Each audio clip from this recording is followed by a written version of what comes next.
Is that uh, Senator Bobby might one day deny that. The text is there, so it's a valid, it's an evidence already that he signified to resign. Mr. Chair, if that would be my last, if that would be the apprehension of our good boy from Cebu, will it our Gen to call GSM Babit? No. I don't have an apprehension. It was her apprehension. Okay, thank you. Besides, Mr. Chair, we are advocating the paper list. You told earlier that we are advocating the paper list. We got another paper.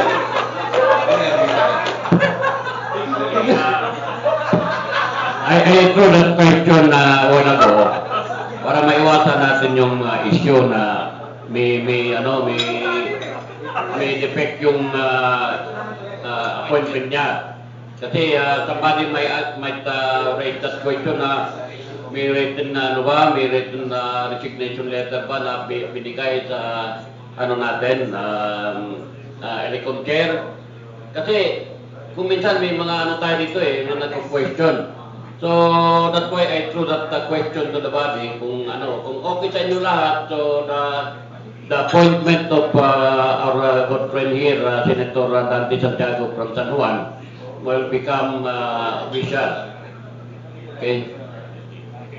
Mr. Chair, in the matter of siguro transparency also and professionalism in the conduct of our board meeting, with regards to that appointment or resignation, I suggest that let's have them do it in writing. Para naman for formality and professionalism. Okay. Thank you for that idea. And Last po. Last quarter. Two ways of doing it po. Since si Andy Carino po is medyo apprehensive, maybe she can move for the removal of that part para walang apprehension, tinanggal siya, diba? So we can appoint. That's one way of doing that. Sure apprehension. Or second, gawin na lang po natin conditional para na-appoint na po natin yan. Let's give a deadline until next Friday for the current member of the Elecom to submit a written. And upon submission, that makes it official, the appointment of the replacement. Yun na lang po siguro. If everyone's, pag hindi ko na-submit, di kulang po sila. Let's make it, para at least if we have it both ways na meron pong written, tapos na-appoint na rin po natin. Para tuloy-tuloy na po yung trabaho. Hello. Mr. Chair, I have a question. How many hours can we make a letter of resignation? How many hours can we make a letter of appointment?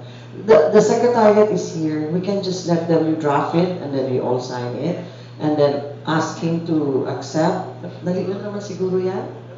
Kailangan bang board resolution? Or kailangan ba yan siya i-notarize? Sorry, NPS. Sige po, let's appoint. Accept na lang po niya verbally, tapos sabihin natin conditional. Your appointment is conditioned upon the submission of the resignation of the person that you are replacing. I move for the acceptance of the non-position. Okay, that's a motion, pending motion. Second, Bern, NSG Mylene, NABP Herbert, Eddie Karen, Andy Christian, Charlie too. Okay, so the motion is hereby approved.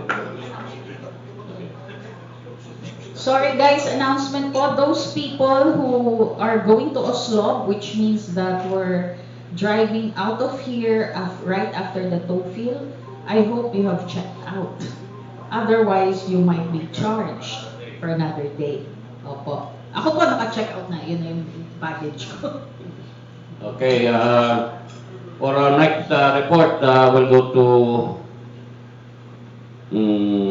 on to World Congress National Chair, Riyadh Abed.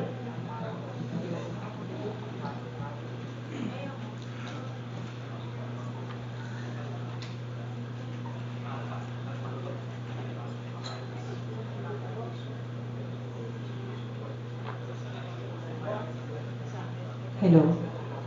Good morning to all the members of National Board. I am honored to serve as your National Chairman for the upcoming World Congress in Taiwan.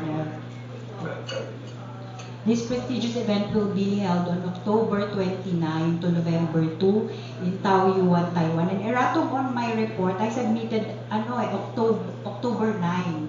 It should be October 29. Please refer to page 47 to 51 of the NB meeting kit. Nandun naman yung mga rates and all.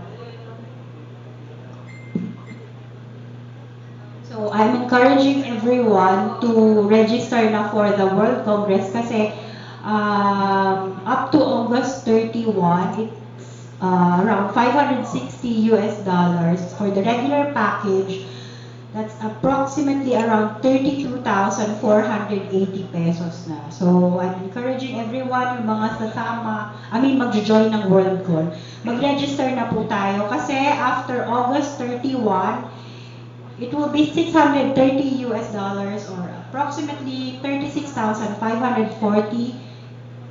pesos. Yung rate niya is around $1.58 conversion rate yung amount na to.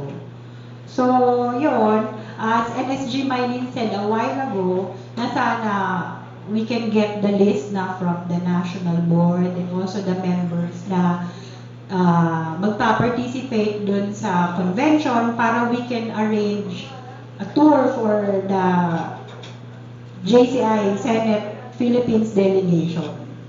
So, you can refer to the page 47 to 51 of the NB meeting kit, nandun lahat, to facilitate your travel arrangements.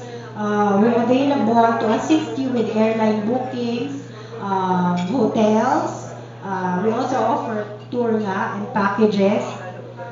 For any questions or inquiries, please don't hesitate to contact me at kung sino yung may mga kailangan for the assistance. And also we can assist dun din sa registration through jci.cc for the World Congress.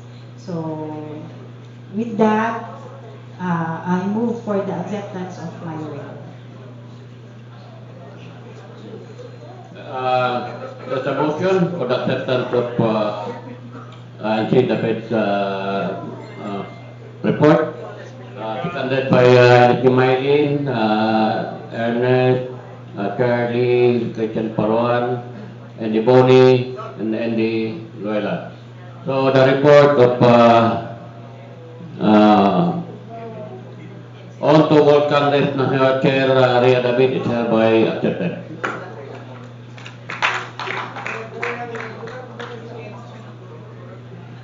Then we'll go forth of NatCon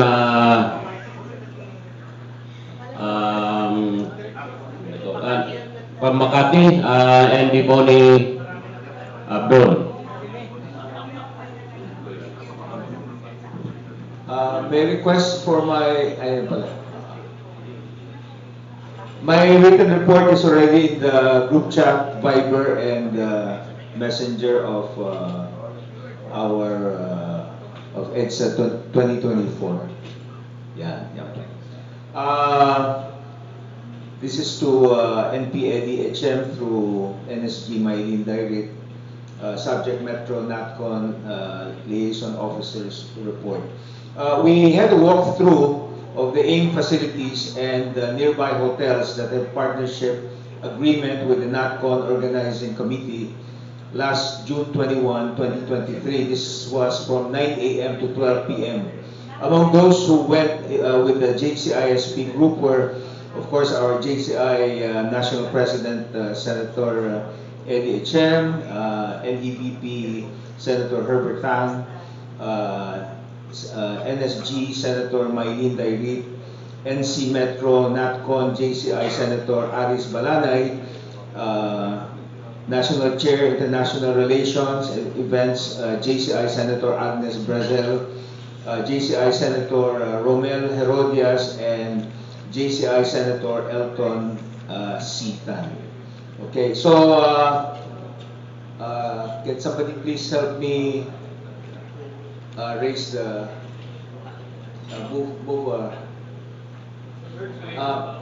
Pwede pong tulong lang ng konti sa presentation. Yeah. Yeah. There's a picture that's Agnes Brazil and myself in front of AIM. We were the first ones who arrived because we are practicing Project Watch. Although the group came on time naman. Our time was 9 o'clock. We arrived there at about 7:30, so pa-photo-photo lang po kami. Project Watch po kami, adherents. Sandali lang po, auditor, masyado po kayo matulog. Bandang itaas lang po. Pambihira naman.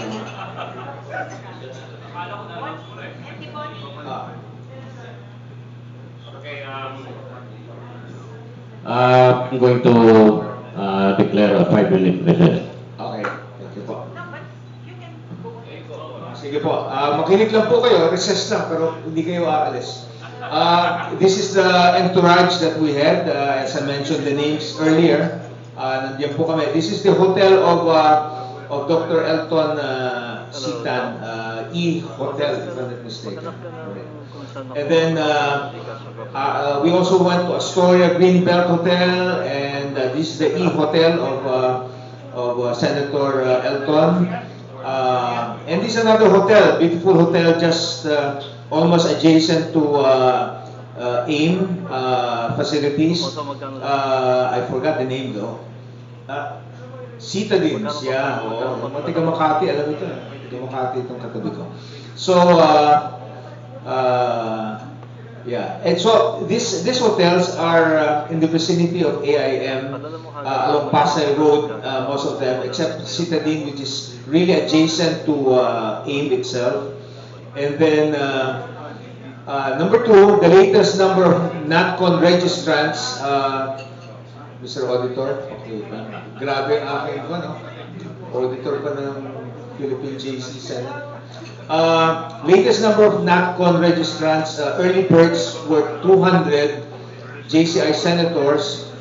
Second tier, meaning the one with already 5,500 is 21 JCI senators. And total registered to date is 221 JCI senators. Number 3, letters of solicitation for sponsors, partnerships with the Metro NatCon Organizing Committee has been sent out and are currently being followed up. These are all of these are within the time frame that they have set. Right now, the 5,500 second tier registration fee is up to July 31st. So if you have members who would still like to avail of this, it's still valid until the end of the month. Registration steps are via online. So if you have any members who are challenged to do this online or having problems in doing this online, we've already made arrangements with our secretariat. Attention, si Senator Arline and Aisel. They will eagerly and joyfully address your problems. So don't worry if there are any problems with the online set registration, they will do this. Next, programs, events planned during the Metro NatCon, this October 17 to 18, have already been published in the different JCISP group chats. The day 1 is basically the registration, courtesy call to the mayor of Makati, and welcome night by the Makati JCs at the Makati Sports Club. By the way, Mr. Chair, I am not a member of Makati JCs. I am with Mandaluyong po. Sayang wala si Kuya Ed. Makati, kaya nga dinay ko. And then October 2, of course, is the JCF of the Foundation Breakfast Plenary, and that's day 2, right? And then the Foundation Board of Trustee meeting, and then the JCISP BO Board of Directors meeting, and then seminar training for members, business matching, and Makati night. Please don't ask me about the business matching, but Aris Balanay really emphasized that there will be this business matching. I suppose if you have businesses, this is very good for you because there are plenty of opportunities that you will be seeing there. October 3 is exciting because we will have the BOD, the continuation of the BOD meeting and the closing plenary, and election, and the presidential ball. I have some recommendations as the liaison officer. First is to drum up further registration of more JCI members or senators from all over the Philippines, if possible, before July 31st. Number two, a request for an extension of the July 31st, 2024 second-tier registration fee of 5,500 so that more registrants could register. I think the more, the better, so to encourage fellowship among our chapters. There is no election for the national president, but the fellowship and the knowing of other chapter members, I think, is really more important than just the excitement of an election. So there's an election for the board, but I think the next thing would be to know other members of the Senate Philippines from all over the Philippines. So that's exciting. And then number three, to continue to post photos, videos about places to visit in Metro Manila. Hindi lang po traffic at saka baha ang meron kami doon. There are plenty of beautiful places in Metro Manila. Of course, the Luneta, Fort Santiago, and National Museum, and so many other places of interest. Yun lang po, Bonnie Abdon, Liaison Officer for Metro Manila. Thank you po. Any questions?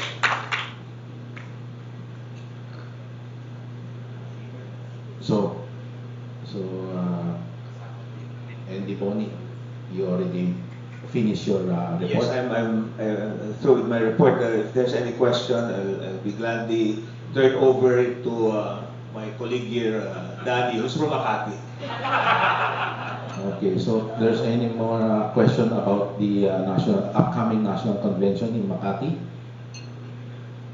So if there is no more question, we move to... There's just an unfinished business that was part of the minutes. During the last meeting, I don't know who, Andy, Danny, but somebody asked if registration will also be waived for the directors, because the commitment was hotels, right? Then you said you'll get back to Makati and tell us what is the decision of Makati. Tama, yun yung question, no? Which one? For the hotel? For the registration. Assured by NC Paris. Yeah. For the registration, I don't think it was discussed, but I'll raise it up again with the NCIs and the chapter also. We have to ask the chapter. We'd just like to take the previous national the members of the national free. So Tacloban was practice. Practice. Free. No. Free? Free day of free. Free.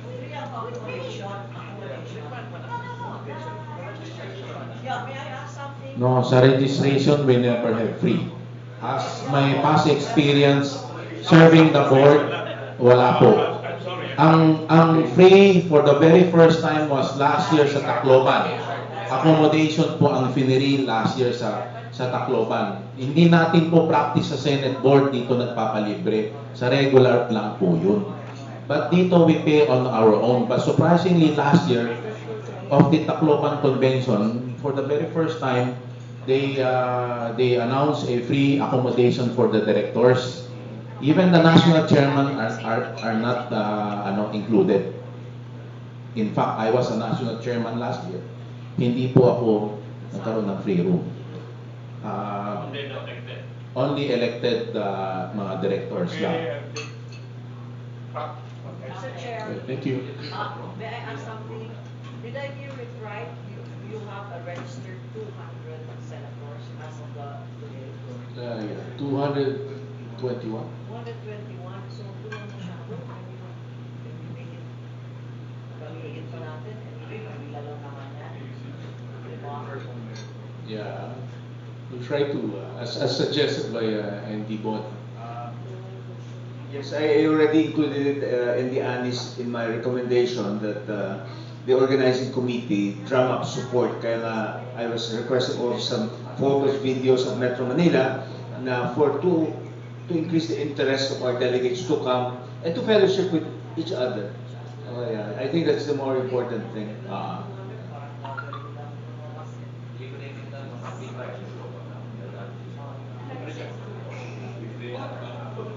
Okay,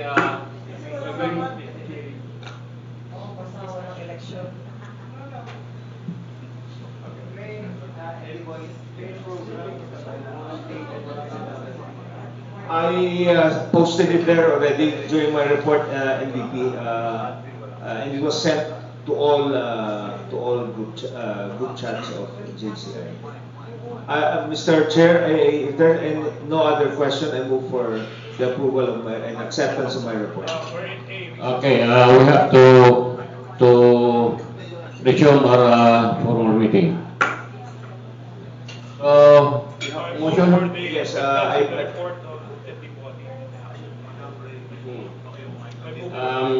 there's a motion, report of ND Boni, seconded by NDPP Herbert, ND Christian, ND Karen, ND Ani, ND Dani, ND Loyola. So the motion of for the acceptance of the report of ND Boni is hereby accepted.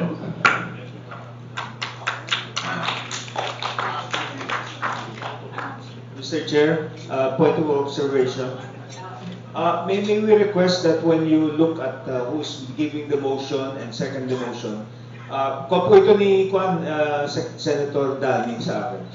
Kung pwede lang pong, pag ganyan naman po, kasi palaging doon kay NDP, nakahalata na po kami kanina pa, pwede lang po pag ganyan. Kasi minsan gusto namin mag-move, palaging si NDP, I don't have anything personal against you, NDP.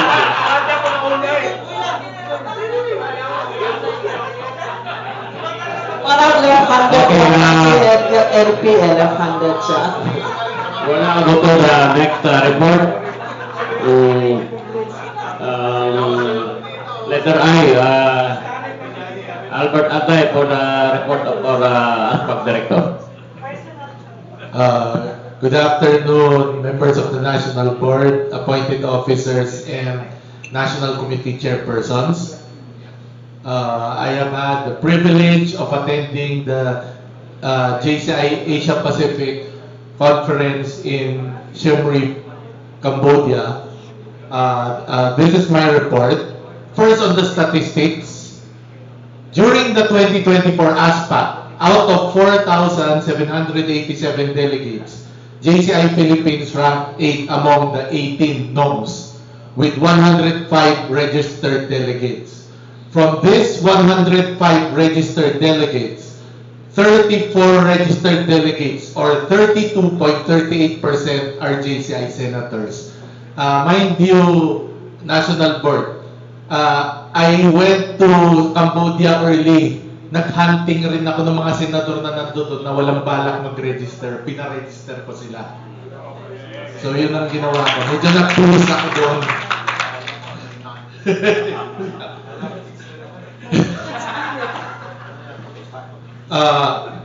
I am proud to announce that the chapter of ND Darwin JCI Senate Kasadya Mantikao has the largest delegation with 12 registered delegates to the said conference. Now, next, I would like to show the list of JCI senators who attended.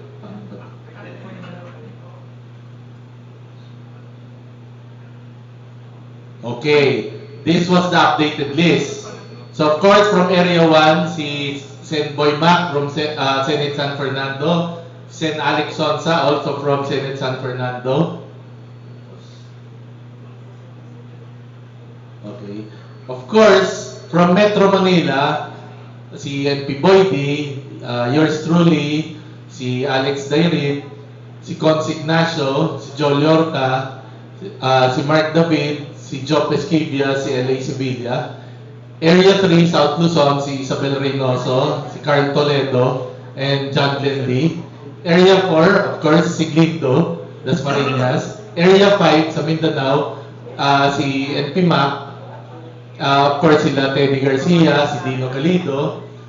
Yung NC natin for International Relations, si Agnes Brazil.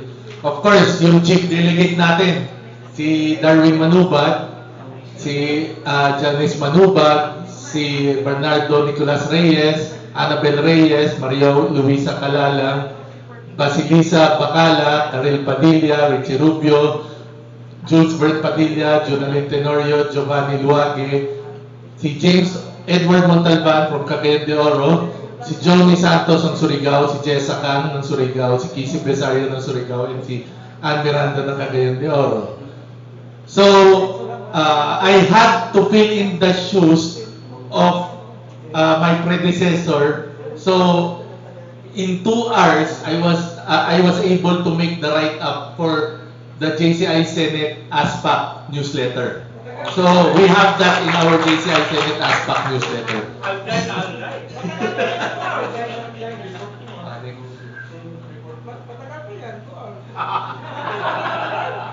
Hindi naman. Ito yung timeline para mabilisan lang, ha? June 5, I arrived in Cambodia. So, doon ako naghanap ng mga tao. So, June 6, I attended the opening ceremony. Ay, hindi, sister chapter namin yan. Makati Princess Joa. Of course, hiwalay kasi yung opening ceremonies of ASPAC, yung general, at saka yung ASPAC Senate. So, nung June 7, I attended the last meeting of the 23-24 JCI ASPAC Senate Board, but I was still part of the gallery because it was there that I was formally elected to the 2024-2025 ASPAC Senate Board. And then we proceeded to the grand ballroom of the Soka Convention Center for cocktails. And then, of course, we had some group photo opportunities there, as you can see. And then the following day was my baptism of fire as the first.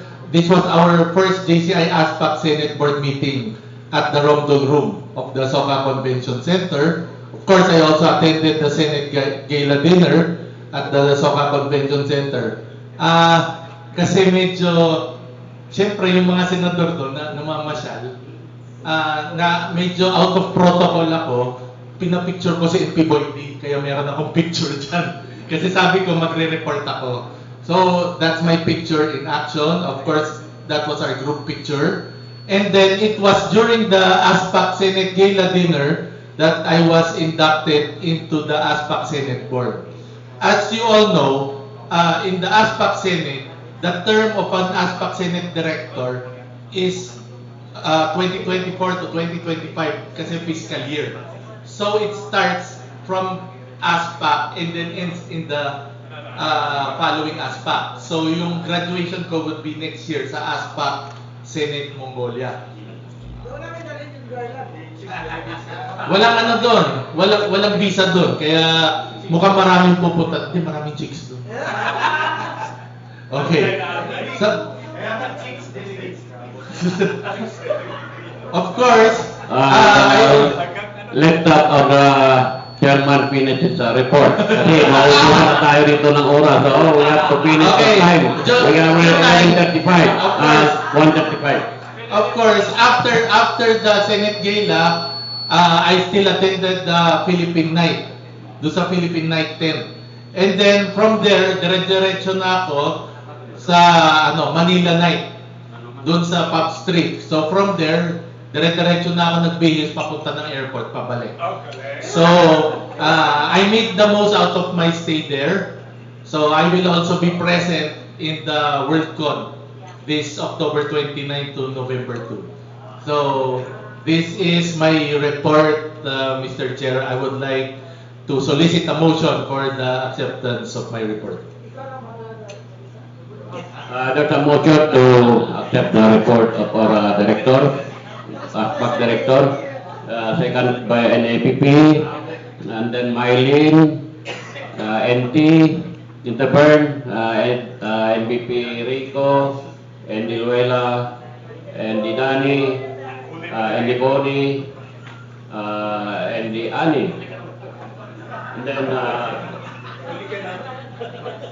Ernest, Andy Karen, and Andy Christian. Andy Boni, nag-counterclockwise na ako, ha? Para walang tapuhan. Okay, next, hindi ko pa napupo. Okay, the report of NC Albert is already hereby accepted. Next, Securities and Exchange Commission Partnership to be reported by Andy Christian Crimino. Thank you very much, fellow senators. I'm here to report about the recent collaboration between GSA Senate Philippines and the Securities Exchange Commission. So, slide. So for collaboration, kudos to our national president for leading the GSA Senate Philippines as the first non-government organization partnering with the Securities Exchange Commission. Palakpakan po natin ang ating mga sarili. So on June 7, the SEC building in Makati, our GSA Senate Philippines, represented by our national president, and SEC CEO, GSA Senator Emilio Aquino, signed a memorandum of agreement between the two organizations. Partnering aims to enhance transparency, good governance, and ethical practices between the community through joint initiatives such as seminars and workshops. Maraming salamat po sa pag-attend nila MSG Mining, NAVP Herbert, and of course MVP Ernest and yours truly. Makikita po natin sa picture yung signing, and yeah, it has been a start of more collaboration between two organizations. Next is the launching of e-signature, kung saan ang GSA Senate Philippines, represented by yours truly and NSG Mining, we attended the official launch of Sustainable Enterprise Collaboration Networking, or sa e-signature, kung saan ginawa po ulit ito sa SEC building in Makati. And in this process, na-witness po namin yung collaboration for future collaboration between businesses, community, promoting environment stewardship and responsible enterprises. So ito po yung launching ng kanilang Sustainable Week. And napapansin po namin kay Chairman Emilio, he's always binibigyan nila tayo ng importansya kung bakit you are a sustainable champion and he is a sustainable champion. Kung saan pinariningan kami na ang ganda ng pin mo, ang ganda ng SDG pin mo, kaya kung saan po nung nakita ulit si NPA, binigyan po siya si SEC Chairperson Emilio ng sarili niyang SDG pin. Palakpakan po natin si NPA. Ngayon lang po nakakita ng isang CEO ay kinikilig sa isang regalong napakaliit, pero kilig na kilig po siya habang may official pinning.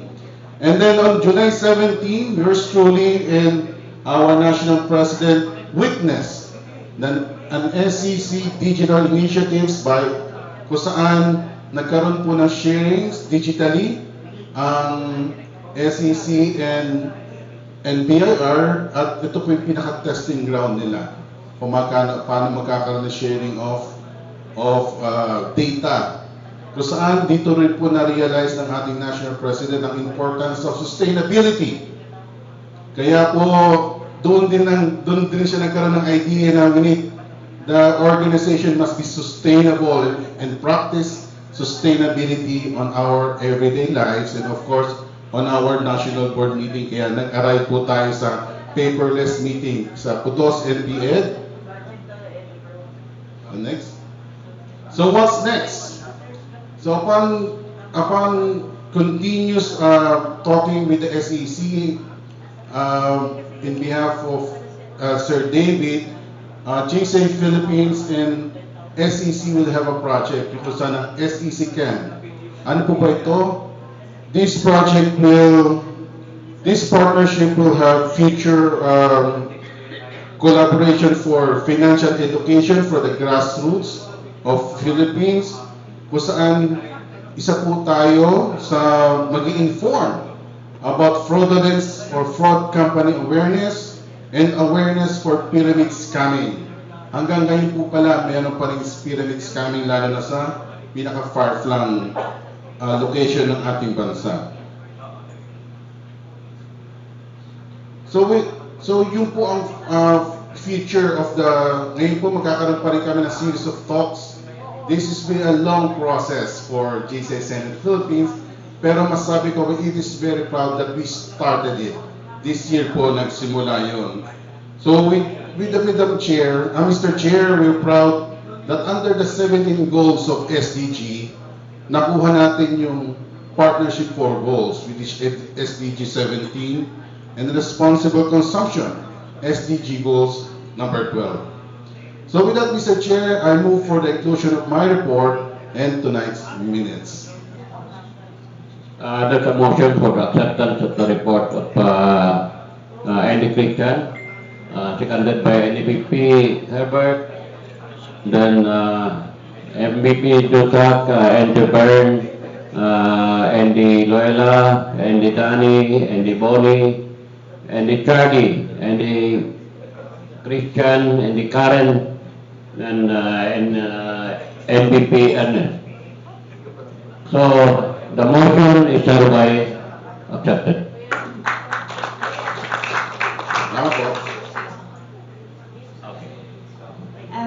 Mr. Chairman, remember you asked me to request SEC for the slides so that we can post it. But they told me that the slide got corrupted, and the Christian and I were asking for the oath of sustainability, oath to become a sustainability advocate. However, it didn't arrive on time, so we will just give it to them because it's a very beautiful oath. Okay, thank you, NG. Actually, during that event, I requested the chairman of the Securities and Exchange Commission to give us a copy of his presentation because in that presentation I saw the relevance of his plans and for the SAC, the corporation, government offices na gusto niya lahat idaan na sa digital means of doing business. So, mangyari, kaya lang hindi tayo bigyan ng copy ng presentation ng SEC. So, now we'll go to the next report. Our committee. And will make the announcement. It is already in our meeting workbook. You can see all the different awards from the report of immediate past president